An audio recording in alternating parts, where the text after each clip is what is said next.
యువతకు ఆధునిక సాంకేతిక నైపుణ్యాలు అందించడం ద్వారా ఉపాధి అవకాశాలు పెరుగుతాయని ఎమ్మెల్యే గండ్ర సత్యనారాయణరావు అన్నారు.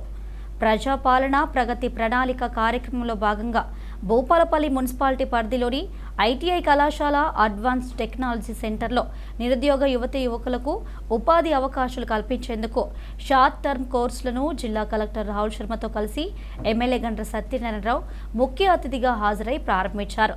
ప్రభుత్వం యువత అభివృద్ధి, ఉపాధి కల్పనపై ప్రత్యేక దృష్టి సారిస్తుందని తెలిపారు.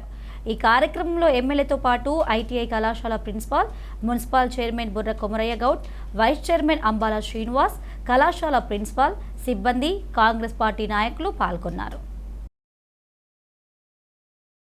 రేవంత్ రెడ్డి గారు పదవీ బాధ్యతలు చేపట్టిన తర్వాత ఈ రాష్ట్రంలో అడ్వాన్స్ టెక్నాలజీ సెంటర్స్ ఒక 60 ప్రారంభించి అందులో భూపాలపల్లి, జయశంకర్ జిల్లాలో కూడా ప్రారంభించడం జరిగింది.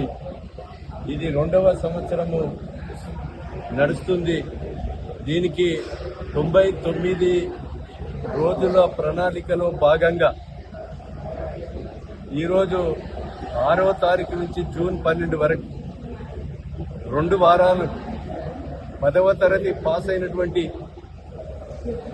విద్యార్థులు ఎవరైనా ఉంటే మీరు దరఖాస్తు చేసుకొని 2 వారాలు ఈ అడ్వాన్స్ టెక్నాలజీ సెంటర్లో ట్రైనింగ్ పొంది, సర్టిఫికేట్ పొంది మీరు ఉద్యోగ అవకాశాలు పొందే విధంగా ఈ యొక్క ప్రజాపాలన ప్రగతి బాట కార్యక్రమంలో 99 రోజుల్లో ఈ యొక్క వెసులుబాటు కల్పించడం జరిగింది. చదువుకున్నటువంటి 10వ తరగతి చదువుకున్నటువంటి విద్యార్థులందరూ కూడా మీరు సద్వినియోగం చేసుకొని ఈ ట్రైనింగ్ అడ్వాన్స్ టెక్నాలజీ సెంటర్లో 2 వారాలు ట్రైనింగ్ పొంది మీరు ఉద్యోగ అవకాశాలు పొందవలసిందిగా మీ శాసనసభ్యునిగా జయశంకర్ జిల్లా